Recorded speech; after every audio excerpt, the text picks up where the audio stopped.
वर्तकनगर येथील सन्मान युवा प्रतिष्ठानतर्फे यंदा नवरात्रोत्सव मोठ्या धुमधडाक्यात साजरा करण्यात येतोय। यंदाचं वर्ष प्रतिष्ठानचं रौप्य महोत्सवी वर्ष असल्यानं उत्सवाचं स्वरूप अधिक भव्य ठेवण्यात आले। या उत्सवाच्या आकर्षणांमध्ये प्रसिद्ध तिरुपती बालाजी मंदिराची प्रतिकृती उभारण्यात आली आहे। तसंच राम मंदिराचा देखावा देखील प्रमुख आकर्षण ठरलाय। काल रविवारी स्थानिक शिवसेना शाखा प्रमुख राजेश लोखंडे यांनी सहपत्नीक देवीचं दर्शन घेतलं। त्यावेळेला मंडळाचे अध्यक्ष आणि नवरात्रोत्सवाचे आयोजक राजेंद्र फाटक यांनी राजेश लोखंडे यांचं स्वागत करून मंडळाच्या वतीनं त्यांचा सत्कार केला।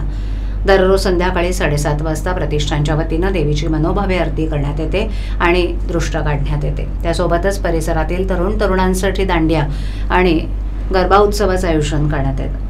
काल रविवारी सुट्टी असल्यामुळे मोठ्या प्रमाणावर तरुणाईनं या उत्सवात सहभाग घेतला। विशेष म्हणजे उत्कृष्ट नृत्य सादर करणाऱ्या जोडींना प्रतिष्ठानतर्फे पुरस्कार देऊन सन्मानित करण्यात आलं।